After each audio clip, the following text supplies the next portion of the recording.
நீங்கள் நின்று ஜெபம் பண்ணும்போது ஒருவன் பேரில் உங்களுக்கு யாதொரு குறை உண்டாயிருக்குமானால்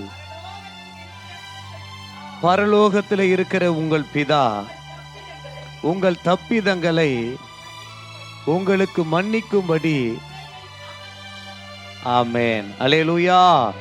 ஆண்டவருடைய வார்த்தை சொல்லுகிறது, நீங்கள் ஜெபம் பண்ணும்போது. ஆண்டவருடைய இந்த வார்த்தைகளை நம்ம பார்க்கும் பொழுது ஒரு சில நேரத்துல ஆண்டவர் பாருங்க, ஆண்டவர் இதனால தான் சொன்னாரு, ஒருவன் என்னை பின்பற்றுகிறவனா இருந்தால் அவன் தன்னைத்தானே வெறுக்கணும். ஆமென். அப்போ இந்த வசனம் யாருக்கு? எல்லாருக்குமே. இந்த வசனம் யார் எடுத்துக்கணும்? நான் எடுத்துக்கணும். இப்போ இந்த வசனம் யாருக்கோன்னு நினைக்கிறவங்க வாழ்க்கை வேஸ்ட்.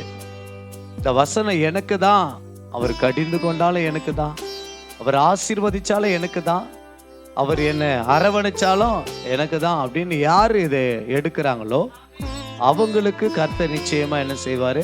ஒரு பெரிய அற்புதத்தை செய்வார். அல்லேலூயா. அப்போ நீங்கள் நின்று ஜெபம் பண்ணும்போது ஒருவன் பேரில் உங்களுக்கு யாதொரு குறை உண்டாயிருக்குமானால், இதை நம்ம எல்லாருமே நம்முடைய வாழ்க்கையில ஒவ்வொருவரும் தனித்தனியா என்ன செய்யணும்? நம்ம யாருக்கோ ஒருத்தர் மேல கசப்பு இல்லாம இருக்காது, யாரோ ஒருத்தர் மேல கோபம் இருக்கும்.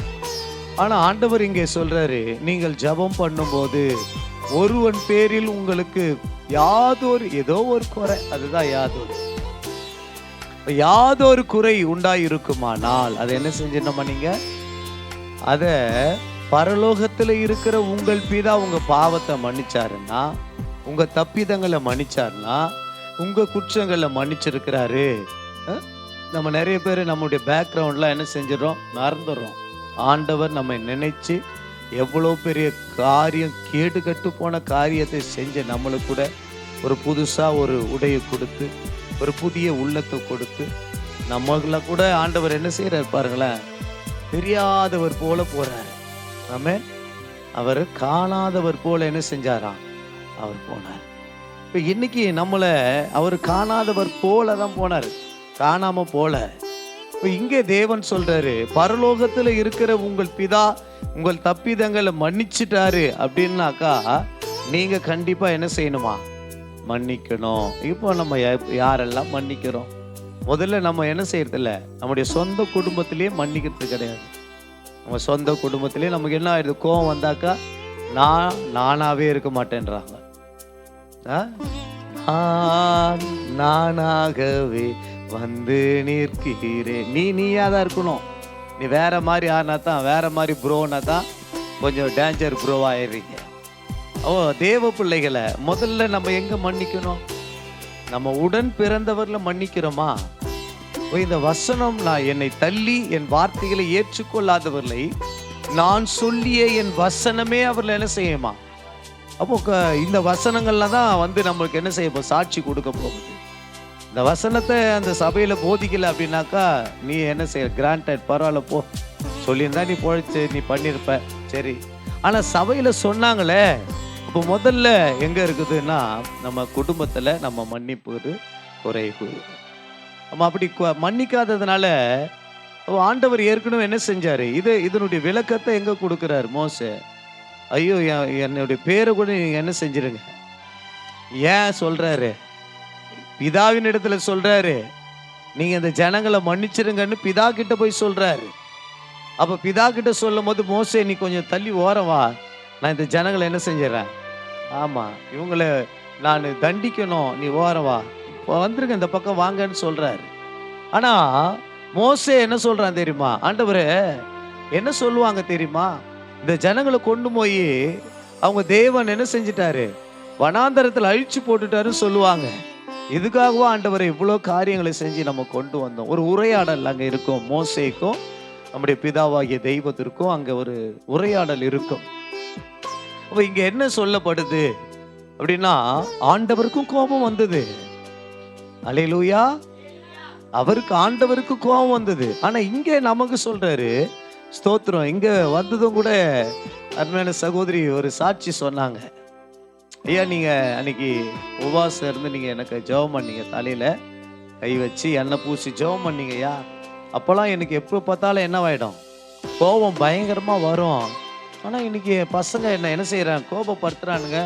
நான் அவங்கள என்ன செய்கிறேன், அப்படியே பார்க்குறேன், கோபமே வரலையா அப்படின்னாங்க. அல்லேலூயா, சோத்திரம். பாருங்க, அப்போ தான் இன்னொரு சகோதரியை குறித்து நான் சாட்சி சொன்னேன். என்ன சாட்சி சொன்னேன்னா, இந்த மாதிரி ஒரு பயங்கரமான கெட்ட வார்த்தை என்ன செய்யுமா அவங்களுக்கு, அவங்க வாயில் வரும். அப்போ அவங்களே சொன்னாங்க, ஐயா இந்த மாதிரி கெட்ட வார்த்தை வாயில் வருது, அவங்களுக்காக ஜெபம் பண்ண சொன்னாங்க. சொல்லின்னு இருக்கும்போது அந்த சகோதரி வந்தாங்க. இப்போ தான் அவங்கள பற்றி என்ன செஞ்சேன், சாட்சி சொன்னேன் சிஸ்டர். இப்போ பேசுறீங்களா அப்படின்னு கேட்டேன். ஐயா மறந்தே போயிட்டேன்றாங்க. அல்லேலூயா, நம்முடைய தேவன் ரொம்ப நல்லவர்.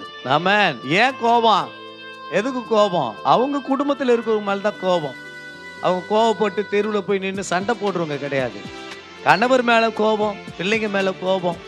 இப்போ இந்த கோபத்தை கூட அவங்க சொன்னாங்க, சாட்சி சொன்னாங்க. எனக்கு ரொம்ப ஆனந்தமாக இருந்தது.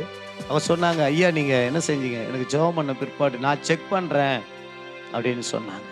அவங்க தேவனுடைய பிள்ளைகளை, ஆண்டவருடைய வசனத்தை நீங்கள் என்னைக்கு கடைபிடிக்க ஆரம்பிச்சிட்டீங்களோ அன்னைக்கே உங்களுடைய வாழ்க்கை சீர் அமைஞ்சிடும். என்னைக்கு நம்ம மாயமாலம் பண்றத நிறுத்துறோமோ அன்னைக்கே நீ ஆண்டவரை ஏமாத்தினேன்னா உன்னை ஒருத்தர் ஏமாத்த ரெடியா இருப்பாங்க. நீ ஆண்டவருக்கு டிமிக்கு கொடுத்தேன்னா உனக்கு டிமிக்கு கொடுக்கறதுக்கு ஆள் ரெடியா இருக்கும். இனிமே புதுசா ஒருத்தரெல்லாம் உருவாக்க மாட்டாரு. அப்ப தேவன் நம்மோடு கூட இருக்கிற தேவன் நமக்கு சொல்லி கொடுக்கிற காரியம் என்ன.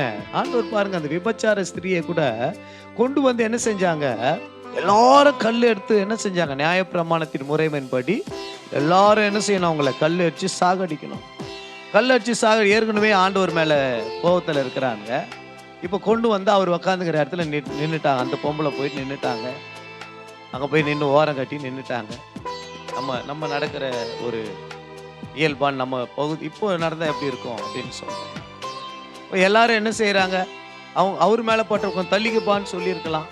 ஆனால் அங்கே என்ன நடக்குது, அவர் சொல்றாரு, உங்களில் எவன் பாவம் செய்யலையோ அவன் முதல் கல்லை என்ன செய்யும். அப்போனா இப்போ நமக்குள்ள என்ன வந்துடுது, பெருமிதம் வந்துடுது. எவன்டா பாவம் செய்யல, உர்ரா விட்டு போடா. அந்த இடத்துல இருந்தா நமக்கு அதிக ஆக்கினை.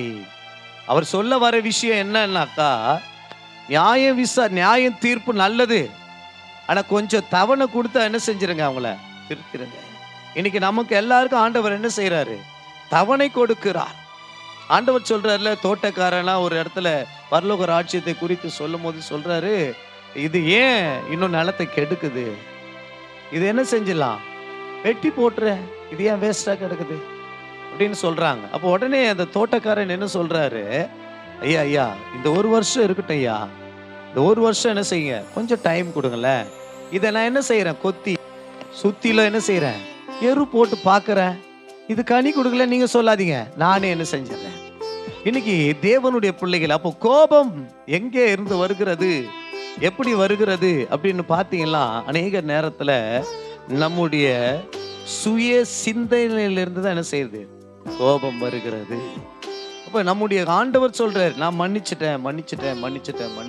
அந்த விபச்சார ஸ்திரியை அடிக்க வந்தவங்க என்ன செஞ்சிட்டாங்க, ஒருத்தர் கூட கை வைக்கவே இல்லை, எல்லாம் என்ன செஞ்சாங்க, எல்லாத்தையும் கழுத்துக்கு போட்டு போயிட்டாங்க. இப்போ இங்கே ஆண்டவர் சொல்றாரு, நானும் உன்னை என்ன செய்யல, நியாயம் தீர்க்கல, அதனால நீ என்ன செய் இனி. அப்போ பாவம் எங்க வருது, வசனம் சொல்லுது, நீங்க கோபம் கொண்டாலும் என்ன செய்யாதீங்க, நீங்க பாவம் செய்யாதீங்க. கோபத்துல முதல்ல என்ன வருது, கோபத்துல உடனே என்ன செய்யறான், அடிச்சிடறான். அடிச்சு அது போயிட்டு ஏதாச்சும் கல்லு மேல விழுந்து மறிச்சு போகுது. அப்ப கோபத்துல என்ன செய்யறான், உடனே குத்தி போட்டுறான், அப்ப செத்து போயிடுறான். கொலைகாரன்ற பேரோட இவன் வாழ்க்கை முழுக்க நடந்துன்னு இருக்கிறான். அநேக இடத்துல கோபம் வந்ததுதான் என்ன வருது, கெட்ட வார்த்தைய, கோபத்தின் உச்சம் தான் என்ன வருது, கெட்ட வார்த்தையை வெளியில வர ஆரம்பிச்சிருது. அப்போ கோபப்படுறதுனால நீ தேவனுடைய நடப்பிக்க முடியாது. அப்போ மனுஷனுடைய கோபம் தேவனுடைய நீதியே. அப்போ நம்ம கோபப்படுறதுனால எதனா லாபம் இருக்குதான்னாக்கா, இருக்குது லாபம். எங்க இருக்குதுனாக்கா, எல்லா ஹாஸ்பிட்டல்களுக்கும் லாபம். ஏன்னாக்கா பிபி ஏறுது, சுகர் வருது, என்ன வருது, ஹைப்பர் டென்ஷன் போயிட்டு மூளைக்கு போகிற நரம்பு பிளாக் ஆயிடுது, ஸ்ட்ரோக் வருது, வாய் கோணைக்குது, நடக்க முடியல. அதுக்குன்னு ஒருத்தன் எப்படா எவனா விழுவான்னு சொல்லிட்டு அவன் ஒருத்தன் என்ன செய்கிறான், வாக்கிங் ஸ்டிக் வச்சிருக்கிறான். எப்படா இவனுக்கு விழுவான், எலும்பு முறிவு கட்டுறதுக்குன்னு என்ன செய்கிறானுங்க, எலும்பு முறிவு கடையை திறந்து வச்சிருக்கிறானுங்க. இது எங்கேருந்து வருது? ஒரு கோபம். நம்முடைய வாழ்க்கையில நம்ம யோசிக்கிறோமா? நம்ம நிறைய நேரத்துல தேவ பிள்ளைகள் நம்ம பேசுறது ஈஸியா இருக்குது. அதான் மத்தேயுல ஆண்டவர் சொல்றாரு, மனுஷர் பேசும் வீணான வார்த்தைகள் யாவையும் குறித்து நியாய தீர்ப்பு நாட்களில் என்ன செய்யணுமா, நீ கணக்கு ஒப்புவிச்சுதான் ஆகணும். அப்ப கணக்கு ஒப்புவிக்காம இருக்கணும், என்ன செய்யலாம்? இன்னைக்கு இப்போ இந்த செகண்ட் நீ ஒருவேளை உன் இருதயத்துல அப்படிப்பட்ட எண்ணங்கள் இருக்குமானால் நீங்க என்ன செஞ்சணும்? அதை அறிக்கை செய்யணும். ஆண்டவரே, நான் தெரியாத பேசிட்டேன். இப்போ பேசவே முடியாதா அப்படின்னாக்கா அதுக்கு ட்ரை பண்ணணும். பேசிட்டாக்கா என்ன அடுத்த ஆப்ஷன் இருக்குது இல்ல, அதுக்கு என்ன அப்படின்னாக்கா ஆண்டவர் இடத்துல என்ன செய்யணும்? மன்னிப்பு கேட்டு ஒப்புரவாயிடணும். இப்போ இங்கே சொல்லப்பட்டிருக்கிறது, தேவன் சொல்றாரு, பரலோகத்தில் இருக்கிற உங்கள் பிதா உங்கள் தப்பிதங்களை உங்களுக்கு மன்னிக்கும்படி. இந்த வார்த்தையை நல்லா கவனிக்கணும். அவர் மன்னிச்சாரு, மன்னிச்சதுனாலதான் நமக்கு அவர் இறங்கி வந்து சிலுவையில ஜீவனை கொடுத்தாரு. இப்போ இங்க என்ன சொல்லப்படுதுன்னா, உங்கள் பரமபிதாவும் மன்னிக்கணும். எங்க? நியாய தீர்ப்பு நாட்களில நீங்க போகும்போது. அப்போ தப்பிதங்களை உங்களுக்கு மன்னிக்கும்படி அந்த குறைய என்ன செஞ்சிட அவனுக்கு, அவனை நீ தண்டிச்சு நீ என்னவாயிடுற? கரையாயிடுற. அவனை நீ என்ன செஞ்ச, நிந்திச்சு நீ என்னவாயிடுற? கரையாயிடுற. இப்போ அங்க எங்க வருது மன்னிக்க முடியாத சுபாவம் அப்படின்னு எடுத்த? முதல்ல வீட்டுல தான். எடுத்ததும் சகோதரிமார்களை கேட்டா எங்க வீட்டுக்கார் இப்படின்றத தான் தொடங்குவாங்க. சகோதரர்களை கேட்டா புருஷன்மார்களை சொல்லுவாங்க, என் மனைவி தான் அப்படின்னு தான் சொல்றாங்க. பிள்ளைங்களை நிறைய பேர் என்ன செய்யறதே இல்லை. பிள்ளை தப்பு பண்ணாலுமே அவன் தான் இருந்தான், இவ தான் கோவப்படுத்தி அவனை என்ன வாங்கிட்டான். அப்போ எங்க இருக்குது? எல்லா இடமே கனெக்ட் ஆகுது. எல்லா இடமும் இந்த கோபம் என்ன ஆகுது? கனெக்ட். ஒருத்தர் மூலமா ஒருத்தர் என்ன செய்யுது? அது அந்த கோபம் ரிலேஷன்ஷிப் கொண்டு வருது. இப்போ உதாரணத்துக்கு வந்து பார்த்தீங்கன்னா, நான் என் மகனுக்காக போயிட்டு கேட்குறேன் அப்படின்னாக்கா, அப்போ என் மகனுக்காக இன்னொருத்தர் என்ன செய்கிறாங்க, என் மேலே கோபப்படுறாங்க. அப்போ அவங்க மேலே என்ன ஆகுது? அவங்க கோபப்படுத்தினால இப்போ என் மனைவி என்ன செய்கிறாங்க, அவங்க மேலே கோபப்படுறாங்க. இப்போ என் மனைவி அவங்க மேலே கோபப்பட்டதுனால அவங்களுடைய சொந்தக்காரங்க என்ன செய்யறாங்க? இப்போ பகை எப்படி மாறுது பார்த்தீங்களா? இதுதான் சாத்தானுடைய கிரி. ஒரே ஒரு சின்ன பிரச்சனை தான் இருக்கும், குழந்தைங்க பிரச்சனை. அதுல எத்தனை குடும்பம் இன்னைக்கு வரைக்கும் பேசாம இருக்கிறாங்க. தேவன் நமக்கு கொடுத்த இந்த இயல்பான இந்த நாட்களிலே தேவ பிள்ளைகளை வருஷத்தோட முதல் இந்த பிரசங்கத்தை செய்யறதுக்கு ஆண்டவர் கிருபை கொடுத்தார். அல்லேலூயா. தப்பித்தங்களை நம்ம என்ன செய்யணுமா? மன்னிக்கும்படி அவர் மன்னிக்கணுமா? அதனால இப்ப என்ன செஞ்சிடலாம்? அல்லேலூயா. அப்போ எனக்கு நான் முதல் மாதிரி இல்லை, போயிட்டு தயவு செய்து போயிட்டு. அல்லேலூயா. பாருங்க, இன்னொரு வசனத்தை கூட நான் உங்களுக்கு காமிச்சு கொடுக்கிறேன். நீதிமொழிகள் 19:19.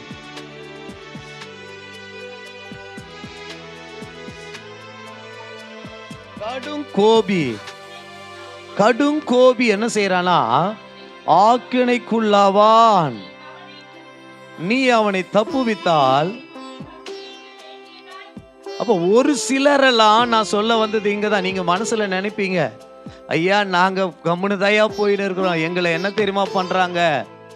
ஆனா தேவனுடைய ஜனமே ஒரு சில நேரத்துல நீங்க அப்படிப்பட்டவங்களை என்ன செய்யணுமா? மன்னிச்சு விட்டுடணும். அவங்களோடு மறுபடியும் என்ன செய்யக்கூடாது? வாக்குவாதங்கள் செய்யக்கூடாது, அவங்களோடு சண்டைகள் போடக்கூடாது. அப்ப கடும் கோபி ஆக்கினைக்கு எப்படி இருக்கிறானா?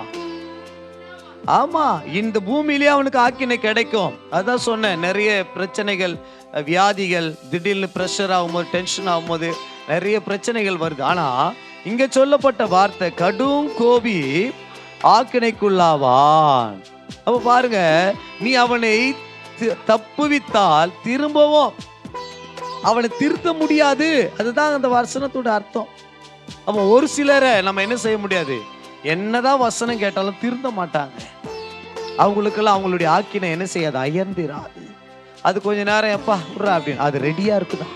அது அந்த வசனத்துக்கு என்ன அர்த்தம்? அவங்களுடைய ஆக்கினை புதிய ஏற்பாட்டில் இருக்கு. அவங்களுடைய ஆக்கினை அயர்ந்திராது. எவ்வளோ நாள் இவன் இருக்கிறான் அப்படிலாம் இல்லை, சட்டுன்னு அவன் நாட்கள் முடிஞ்சிடும். அடிக்கடி கடிந்து கொள்ளப்பட்டும் தன் பிடரியை கடினப்படுத்துகிறவன் சகாயமின்றி சடுதியில நாசம் அடைஞ்சிருவான். அதுதான் அந்த அர்த்தம். அந்த அந்த வார்த்தையை பாருங்க, தேவனுடைய பிள்ளைகளை ஆண்டவருடைய வார்த்தை சொல்லுகிறது கடும் கோபம். கடும் கோபம் நமக்கு என்ன செய்யக்கூடாது, வரக்கூடாது. அந்த கடும் கோபத்தினுடைய உச்சம்தான் குடும்பங்கள் பிரியறதுக்கு காரணம். அந்த கடும் கோபத்தின் உச்சம்தான் வேலைகளை இழக்கிறதுக்கு காரணம். அந்த கடும் கோபத்தின் உச்சம் தேவனுடைய பிள்ளைகளை இன்னைக்கு அநேக சொந்தங்கள் என்ன செய்யுது, இழந்து சொந்தங்கள் பிரிந்து போய் கிடக்கிறாங்க. இதுக்கெல்லாம் யார் காரணம்? இதுக்கெல்லாம் திருடன் திருடவும் கொல்லவும் அழிக்கவும் வருகிறான், அவன் சத்துரு. அதனாலதான் ஆண்டவருடைய வசனம் சொல்லுது, பிசாசுக்கு என்ன செய்யுங்க, எதிர்த்து நில்லு, எதிர்த்து நில்லு. ஒவ்வொருவருக்கும் இது ஒரு பொண்டாட்டிங்களுக்கு மட்டும் கிடையாது, ஒரு புருஷனுக்கு மட்டும் கிடையாது. உனக்கு வர சோதனை எதிர்த்து நில்லையா, உனக்கு வர சோதனை எதிர்த்து நில்லுமா. எப்படி நிக்க முடியும்? வேத வசனத்தை வாசிச்சானா இது என்ன செய்யும்? இப்ப இதுக்கு ஆப்போசிட்டா என்ன நம்ம பண்ணணும், வாசிக்கலாமா? 17ஆம் அதிகாரத்துல 22வது வசனம், நீதிமொழிகள்லயே வாசிங்கள. மன மகிழ்ச்சி நல்ல ஔஷதம், முறிந்த ஆவியோ. ஆமா, அவ மன மகிழ்ச்சியா இருக்கணும். முடிஞ்ச வரைக்கும் மற்றவங்களை என்ன செய்ய வேண்டியதில்லை, கோபப்படுத்தாதீங்க, மற்றவங்களை எரிச்சல் மூட்டாதீங்க, மற்றவங்களை என்ன செய்யாதீங்க வார்த்தையில. நீங்க நினைக்கிறீங்க அப்படி பண்ணிடுறோம் அப்படின்னு, ஆனா என்ன வருது தெரியுமா? அந்த வார்த்தை நீ பதில் கணக்கு ஒப்புவிக்கிற இடத்துல இருக்கிற அந்த வார்த்தை, நீ பேசின வார்த்தை. அதுதான் சொல்லுவாங்க உலகத்துல, 4 அடி அடிச்சிருந்தா கூட மறந்துருப்பேன், அவன் சொன்ன வார்த்தை என்ன செய்யறதில்ல, மறக்கவே முடியல. இன்னைக்கு நம்முடைய வாழ்க்கையில தேவனுடைய பிள்ளைகளை ஆண்டவருடைய வார்த்தையில நம்ம உட்கார்ந்து இந்த வார்த்தைகளை கவனிப்பது ரொம்ப நல்லது. 23, 19, 23 வாசிங்கள.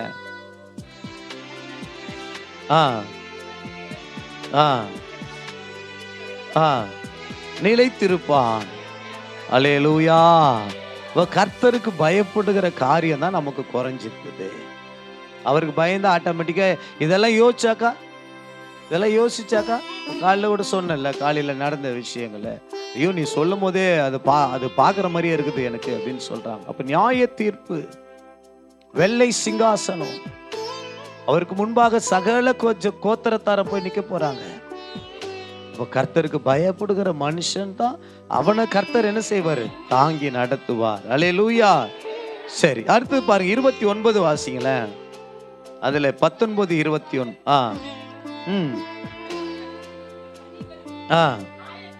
அல்லேலூயா. பரியாசக்காரருக்கு தண்டனை இருக்குது. சும்மாவே என்ன செஞ்சு நிற்பாங்க. ஆமா, இல்ல வேலை மேலாம் நிறைய நடக்கும். ஒருத்தவங்களை கார்னர் பண்ணி என்ன செய்வாங்க, பேசி நிற்பாங்க. டக்குன்னு அவங்க வந்ததும் இருரா வரான் அப்படின்னா இருராவும். தேவனுடைய பிள்ளைகளை பரியாசம் பண்றது கர்த்தருக்கு அருவருப்பான காரியம். அப்படி பண்றீங்கன்னா அந்த பரியாசக்காரனுக்கு தண்டனைகளும், மூடருடைய முதுகுக்கு என்ன இருக்குதான், அடிகளும் இருக்குது. ஆமா, ரெடியா இருக்குது, நீ கவலைப்பட வேணாம். அதுதான் வசனம் சொல்லுது, பொல்லாதவர்களை குறித்து நீ என்ன செய்யாத, எரிச்சல் அடைகிற பார். அது புருஷனா இருக்கலாம், பொண்டாட்டியா இருக்கலாம், பிள்ளைங்களா இருக்கலாம், மாமியாரா இருக்கலாம், மருமகனா இருக்கலாம், மருமகளா இருக்கலாம். என்ன செய்யாத, பொல்லாதவர்களை குறித்து எரிச்சல் அடையாத. உன் உடம்பு நீ என்ன செய்யாத. இதுதான் அர்த்தம். நீ எரிச்சல் அடையறதுனால என்ன ஆகுது, உடம்பு கெட்டு போகுது. நீ டென்ஷன் ஆகி கத்திட்டு 3 மணிக்கெல்லாம் பேர் எழுதிடுற, மோகன்ராமுக்கு பேர் எழுதிரு. யாரை கத்துனே அவன் தான் வண்டியில கூட்டும் போவான் உன்னை, அவன் தான் கூட்டும் போவான். இதனால யாருக்கு நஷ்டம்? நான் சொன்னேன்ல, ஹாஸ்பிட்டல் தான் லாபம் அடையுது. எவன் உன்னை எரிச்சல் மூட்டினாலும், எவன் கோவப்படுத்தினாலும் அவன் தான் வண்டியில வருவான். அந்த பொண்டாட்டி தான் கூட வரும். இப்படி ஆயிட்டாரு, இப்படி சரிஞ்சிட்டாரு மனுஷன் அப்படின்ட்டு. அப்போ ரெண்டுமே தேவன் இணைத்தது, இது கர்த்தர் இணைத்தது. இதை போய் டிஸ்டர்ப் பண்றதுனா நம்ம தான் கொஞ்சம் என்னவா இருக்கணும், ஜாக்கிரதையா இருக்கணும். எரிச்சல் மூட்டுற காரியங்கள் நமக்குள்ள காணப்படக்கூடாது. சரி, இன்னொரு வசனத்தை கூட விசேஷமாய் நம்ம வாசிக்க போகிறோம். இதே நீதிமொழிகளின் புஸ்தகத்துல 27 வாசிங்கள. 27. ஆ ஆ ஆ அல்லேலூயா. அதனால்தான் உலகத்தான் சொல்றான், பிள்ளைங்க கெட்ட வார்த்தை பேசல, கேட்ட வார்த்தையை தான் பேசுறாங்க அப்படின்னு சொல்றாங்க. ஒரு சிலது சமுதாயத்துல பிள்ளைங்க சீரழிஞ்சு போறாங்க. ஒரு சிலது பிள்ளைங்க என்ன செய்யறாங்க, காலேஜில் ஸ்கூலில் போயிட்டு ஃப்ரெண்ட்ஸுங்களோட சேர்ந்து நம்மளா சொல்லி கொடுக்குறோம். அந்த பிள்ளைங்களுக்கு நன்மையை தவிர வேற என்ன சொல்லி கொடுக்குறோம்? அப்போ எங்கெல்லாம் அந்த பிள்ளைங்களை நம்ம கெடுக்கிறோம்? உலக பிரகாரமாக உட்காந்து வச்சிக்கின்னு அந்த பிள்ளைங்க முன்னாடி ஆபாச காட்சிகள் பார்க்குறது, அந்த பிள்ளைங்க முன்னாடியே சினிமா போட்டுன்னு பார்க்குறது. அது நாளைக்கு அதே மாதிரி என்ன செய்யுது, முடிய வெட்டின்னு வருது. அதே மாதிரி என்ன செய்யுது, டைலாக் பேசுது. அதே மாதிரி என்ன செய்யுது, இப்போல்லாம் என்ன செய்கிறாங்க பிள்ளைங்க, அம்மா அப்பா சவுண்டு கொடுத்தா ரத்த கொதிப்பு ரத்த கொதிப்புன்னு பாட்டு பாடுறாங்க. ரத்த கொதிப்பு ரத்த கொதிப்புன்னெலாம் இப்போ என்ன செய்யுது, கானா பாட்டு பாடுறாங்க. அப்போ தேவனுடைய பிள்ளை நீதிமான் தன் உத்தமத்தில் எப்படி இருக்கிறான், எப்படி நடக்கிறான்? உத்தமத்தில் நடக்கிறான். அவன் உத்தமத்துல இருந்து என்ன செய்யக்கூடாது, விலகிடக்கூடாது. உத்தமத்தில் அவன் விலகினானா பிள்ளைங்களை என்ன செய்யுது, புரியுதுங்களா? நீங்க விதைக்கிறத தான் நம்ம குடும்பம் இருக்குது. அதனால தான் நான் ஜாக்கிரதையா ஜெபம் பண்ணேன். என் தாத்தா முப்பாட்டன் யாருக்கு என்னன்னா ஏதாச்சும் அநியாயம் பண்ணியிருந்தாலும் மன்னிச்சிருங்க ஆண்டவரே. எதனா அநியாயம் பண்ணி எதனா சேர்த்து வச்சிருந்தால மன்னிச்சிருங்க ஆண்டவரே. நீங்க கொடுக்கறதுல தான் என்ன செய்யறோம், வாழ்ந்துன்னு இருக்கிறோம் ஆண்டவரே. ஆண்டவரே எங்க அப்பா அம்மாங்க ஆண்டவரே ஏதாச்சும் தவறுங்க பண்ணியிருந்தாக்கா என்ன செஞ்சிருங்க, மன்னிச்சிருங்க ஆண்டவரே. அது எங்க சந்ததியில வரக்கூடாதுப்பா. அவங்களோட அந்த சாபங்கள் என்ன செய்யட்டும், கேட்கணும். இதெல்லாம் நம்முடைய இள வயதுல செஞ்ச பாவங்கள் அது பின்தொடருங்க. வசனம் இருக்குது, ஒரு சில பாவம் மரணத்துக்கு ரெடியா இருக்குதான், ஒரு சில பாவங்கள் என்ன செய்தான் பின்தொடருது. இன்னும் ஏன் நமக்கு ஜெபிச்சு கூட காரல, துணிகரமா நம்ம வழி மாறி போன காரியம், துணிகரமா தேவனை விட்டு விலகி போன காரியங்கள்.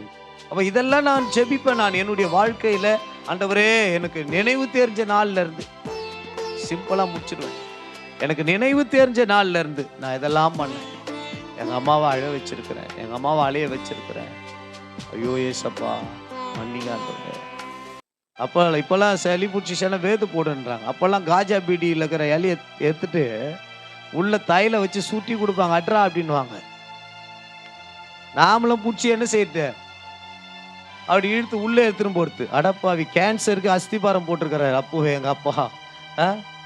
புல்லா இழு உள்ள, அது மூக்கில் வருது, காதில் வருது, புகை எங்க வருது. அப்போ தேவ பிள்ளைகளை நீதிமான் தன் உத்தமத்திலே நடக்கிறான். நான் எது வேணாலும் செய்வேன், என் பிள்ளைங்க கரெக்டா நடந்தா போதும்பா, முடியாது. நான் எப்படி வேணாலும் இருப்பேன், என் பசங்க ஆனால் கரெக்டா வளரணும், 4 பேருக்கு முன்னாடி கௌரவமா இருக்கணும்னா கொஞ்சம் கஷ்டம் தான். நான் யாரையும் அழ வச்சேன்னா நான் அழ வேண்டியது அவசியமா தான் இருக்குது. நான் யாரையோ துக்கப்படுத்தி இருப்பேன்னாக்கா நான் ஒரு நாள் துக்கப்பட்டு ஆகணும். அது ஒரு நாளா, ஒரு வாரமா, ஒரு வருஷமா தெரியாது. நீதிமான் தன் உத்தமத்தில நடக்கிறான். உங்களுக்கு என்ன உத்தமம்? உங்களை அழைத்த தேவன் உண்மை உள்ளவர். அல்லேலூயா. உங்க அப்பா திருடனா இருக்கலாம், உங்க அம்மா வேற மாதிரி இருக்கலாம், எப்படி வேணாலும் இருக்கலாம். பல குடும்பத்தை அழிச்சிருக்கலாம், சாராயம் வித்திருக்கலாம், கெஞ்சா வித்திருக்கலாம், அந்த குடும்பத்துல இருந்து வந்திருக்கலாம் நம்ம. ஆனா இங்கே நான் என்ன செய்யறேன், என்னுடைய வாழ்க்கை தேவனை அறிந்த பிற்பாடு, இயேசுவை என்னுடைய சொந்த இரட்சகரை ஏற்றுக்கொண்ட பிற்பாடு, வானத்தையும் பூமியும் உண்டாக்கின தெய்வத்தை என் தெய்வம்னு சொல்ல நான் ஆரம்பிச்ச பிற்பாடு நான் எப்படி இருக்கிறேன், என் வாழ்க்கை இன்னும் சீர்படலைனாக்கா இப்போ பிதாவானவர் என்னுடைய குற்றங்களை என்ன செய்ய முடியாது, அவர் மன்னிக்க முடியாது. அல்லேலூயா, சோத்திரம். பாருங்க, இன்னொரு வசனம் வாசிக்கலாம். நீதிமொழிகள் 21:23 வசனம் வாசிங்க. தன் வாயையும் தன் நாவையும் காக்கிறவன். அப்ப எங்க பிரச்சனை? ஆமா, அங்கதான் போறான். சும்மா வந்த புருஷன் என்ன வார்த்தை, வீட்டுக்குள்ள செருப்பு கூட கட்டி வைக்க மாட்டான், மூஞ்ச தூக்கின்னு எப்படி வச்சுன்னு, பழைய சிலிண்டர் மாதிரி வச்சுன்னு. அவன் வந்ததுமே பார்ப்பான், 7:30 கூட்டுறாடா இவோ, ஏதோ பிரச்சனை பண்ண இன்னைக்கு ரெடியா இருக்கிறா. அப்போ உள்ள வரும்போது புருஷனுக்கு என்ன செய்யுங்க, கொஞ்சம் நாங்க லேட்டா வந்துட்டாக்கா ஏங்க லேட்டுன்றது, சீக்கிரம் வந்துட்டா நான் இவ்வளவு சீக்கிரமா வந்துட்டேன், வேலை எதுவும் இல்லையா அவனுக்கு? தயவு செய்து ஸ்திரீகள் என்ன செய்யணும், ஸ்திரீகள் சிரிக்கணுமா? நான் யதார்த்தமா பேசுறேங்க. நம்ம சபை நம்ம ஜனத்துக்கு யதார்த்தமா பேசுறேன். இதுதான் ஃபேக்ட்டுங்க. சும்மா ஆண்டவரோ இயேசு உங்களோடு பேசுவது இதெல்லாம் இல்லை. இப்போ அதனால தான் நிறைய ஜனம் என்ன பண்றதுன்னு கூட ஊழியக்காரங்களுக்கு தெரியல. எனக்கு கொடுக்கப்பட்ட மந்தைக்கு நான் எப்படி பண்ணணுமோ, இப்போ போலீஸ்காரன் இருக்கிறான்னு வச்சிங்களேன், வீட்டுக்கு அவன் வெளியில போலீஸ்காரன் வீட்டுக்கு வரான்னா உள்ள வந்ததும் நீட்டா அவங்க ஒய்ஃபு கிட்ட வணக்கம் அப்படின்னு சொல்லிட்டு கொடு லஞ்சம் கொடு அப்படின்னா நான் எப்படி இருக்கும்? கேவலமா இருக்கும்ல. பிள்ளைங்க கிட்ட லைசன்ஸுக்குதா, இந்த சாப்பாடு நல்ல சாப்பாடா கெட்ட சாப்பாடா இப்படின்னாக்கா எப்படி இருக்கும்? அவங்க பிள்ளைங்க வெளியில போயிட்டு நம்ம செய்யறத வீட்டுல என்ன செய்ய முடியாது, செய்ய முடியாது. ஆகவே தேவ பிள்ளைகளை தன் வாயையும் தன் நாவையும் என்ன செய்யணுமா? உள்ள என்ட்ரி ஆவணத்துமே வந்துருது. போன் போட்டேன், யார் கூட பேசியிருந்தேன்? ஏமா ஒரு ஆம்பளைக்கு வேலை மேல இருந்தாலும் போனே வராதா? போடுறது. அதே மாதிரி லேடிஸுக்கு கணவர் போட்டுதான் பண்ணி எடுக்க மாட்டேன். யாருக்கு ரொம்ப நேரம் பேசியிருந்தேன்? இந்த குறுக்கு புத்திக்குது பாருங்க. இவனுக்கு யார் மேல டவுட்டோ இன்னொரு தடவை போன் போட்டு பார்ப்பான். போன் போட்டு அப்ப அவங்க 2 பேர் தான், அவங்களுக்கு யாரோ ஒருத்தர் பண்ணியிருப்பாங்க, இவங்களுக்கு யாரோ ஒருத்தர் பண்ணியிருப்பாங்க. அப்போ தன் நாவையும் தன் வாய் என்ன செய்யுது? வாய்க்குது பாரு, வாய். இதுதான் ஆண்டவர் பலிபீடன்னு சொல்றாரு. இந்த பலிபீடங்குது பாருங்க, இது இடிச்சுட்டு கட்டணும். ஞானஸ்தானம் எடுத்த பிற்பாடு என்ன செய்யணும்? இதை இடிச்சு நல்லா, ஆமாங்க, பலிபீடத்தை செட் பண்ணிடணும்னா அதுதான். ஏன்னா உதடுகளின் காளைகளாகிய ஸ்தோத்திர பலி எங்கேருந்து வருது? இங்கதான் எல்லாம் ரிலீஸ் ஆகுது. தெரியுதா உங்களுக்கு? இதுதான் உதடுகளின் ஸ்தோத்திர பலி. இதுலதான் என்ன ஆகுது? துதித்தலும் சபித்தலும் ஒன்னா வருது. அப்போ வாய நாவைய காத்துக்கோ. இல்லைன்னா போயிட்டு என்ன செஞ்சுன்னு வந்துரு, எதிர கறி கிடந்ததுன்னா எல்லாத்தையும் அறுத்து போட்டுட்டு வந்துரு. ஹல்லேலூயா. இதுதானே பல குடும்பத்தை கெடுக்குதுங்க. தன் வாய நாவை என்ன செய்யறதே இல்லை. அப்ப தயவு செய்து தேவனுடைய பிள்ளைகளை அப்படி பண்றவன் இடுக்கண்களுக்கு தன் ஆத்துமாவை என்ன செய்யறானா? விலக்கி காத்துறான். இன்னொரு கேட்டகரி இருக்குது. நீ இதை சொன்னியானா, திருப்பி சொல்லியானா எனக்கு என்ன ஆகாது? தூக்கம் வராது. நான் இதை சொல்லுவேன், திருப்பி இப்படி இருக்கிறது தான். சொல்லி சீக்கிரம் சொல்லு. அப்படி. இதெல்லாம் தேவ பிள்ளைகளை உங்க வாய நாவையும் என்ன செய்யுங்க? நீங்க கண்ட்ரோல் பண்ணுங்க. பாட்டு பாடுறது அப்படியே என்ன செய்யறோம்? கட்டுப்பாட்டின் ஆவியானவோ என்னை கண்ட்ரோல் பண்ணி நடத்துகிறார். எங்க கண்ட்ரோல் பண்றாரு? உங்க செல்போன் ஹிஸ்டரி பார்த்தா உனக்கு கண்ட்ரோல் எப்படிங்கிறன்னு தெரியும்.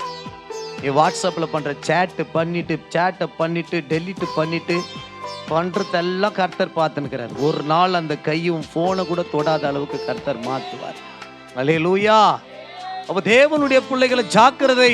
கர்த்தர் பார்க்கலன்னு நினைக்காது. அவர் காணாதவர் போலதான் போனார், தவிர காணாம போகல. தன் வாயை என்ன செய்யணும்? தன் நாவை என்ன செய்யணும்?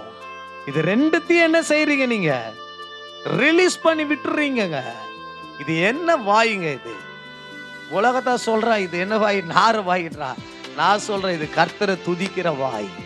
ஆமென். இந்த வாயை நம்ம காத்து கொள்ள வேண்டியது அவசியம். சின்ன விஷயத்துக்கெல்லாம் பஸ்ஸில் போவான், தெரியாத ஷூ போட்டு எரும மாடு மாதிரி போறான் பாரு. அவன் பட்டுன்னு ஒன்று விட்டான்னு வைக்கிறது. அவன் நம்ம என்ன செய்ய? இவ்வளவு பேர் இருக்கிறானுங்க, இவங்கெல்லாம் ஆம்பளே இல்லை, எவனை கேட்க மாட்டேன்றாங்க. இதெல்லாம் அன்வான்ட். வாயை மூடிடு. மனசுல என்ன திட்டிட்டு போயிடு. நீ மனசுலயாச்சும் என்ன செய்ய? தன் வாயையும் தன் நாவையும் காக்கிறவன் தன் ஆத்துமாவை காக்கிறான். எங்க போச்சு பாத்தீங்களா? உங்க வாயினால உங்க நாக்குனால ஆத்துமா பாதாளத்துக்கு போகுது. அல்லேலூயா. அவ தேவனுடைய பிள்ளைகள் நீங்க காத்து கொள்ள வேண்டியது அவசியம்.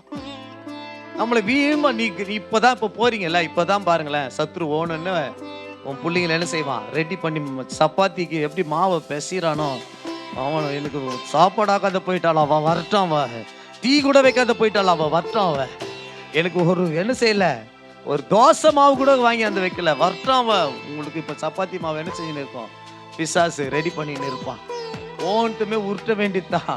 இப்பதான் உங்களுடைய செக்கிங் இருக்கும். அல்லேலூயா. அப்போ தன் வாயும் நாவ ரெண்டுமே என்ன செய்ய வேண்டியது இருக்குது? நம்ம காத்து கொள்ளணும். தேவனுடைய பிள்ளைகள் ஆண்டவருடைய வார்த்தை கடைசியா நம்ம சொல்லி நான் முடிக்கிறேன். டைமுக்கு சொன்னேன் நான்.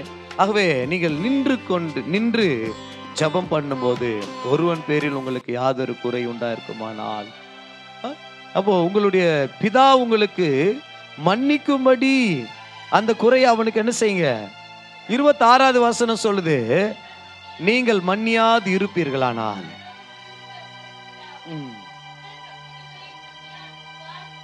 அல்லேலூயா. ஓ, நீங்க தேவனுடைய பிள்ளைகளை நீங்க மன்னிக்கலன்னா, நீங்க அதுதான் சொன்ன விதைக்கிறோம், நான் மன்னிக்கலன்னா மன்னிக்க மாட்டேன், அதனால பரவாயில்ல போ அப்படின்னு சொல்லுவியா? உன்னுடைய ஆக்கினை எப்படி இருக்குமா? ஆயத்தமா இருக்கும். என்னையா இது? ஏன் நீ ஆண்டவர் உங்களை தெரிந்து கொண்டு உங்களை சுத்தமான ஜலத்துல தெளிச்சு உங்களை ஆண்டவர் அவங்களை ஆயத்தப்படுத்தின்னு இருக்கிறாரு. இஸ்ரவேல் ஜனங்க பாதி பேர் 40 வயசுக்கு மேல இருக்கிறவங்க எல்லாரும் கர்த்தர் அழிச்சு போடுறதுக்கு என்ன காரணம்? முறுமுறுத்துக்கிட்டு இருந்தாங்க. எல்லாமே கோபப்பட்டாங்க. வந்து மோசே கிட்ட, மோசே என்ன மோசே, இறைச்சி இல்ல, தண்ணி இல்ல, அது இல்ல, இது இல்லைன்னு சொல்லி.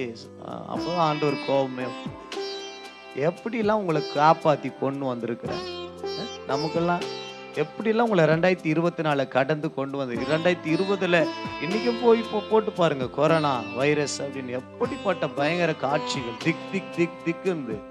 ஆனா அதெல்லாம் தாண்டி காப்பாத்தி ஆண்டவர் உங்களை கொண்டு வந்திருக்கிறார். நீங்க மன்னியாது இருப்பீர்களானால் பரலோகத்தில் இருக்கிற உங்கள் பிதாவோ என்ன செய்ய மாட்டாரா? உங்கள் தப்பிதங்களை மன்னியாது இருப்பார். அப்ப நீங்க என்ன செய்யணுமா? அப்ப மன்னிக்க வேண்டும். அல்லேலூயா.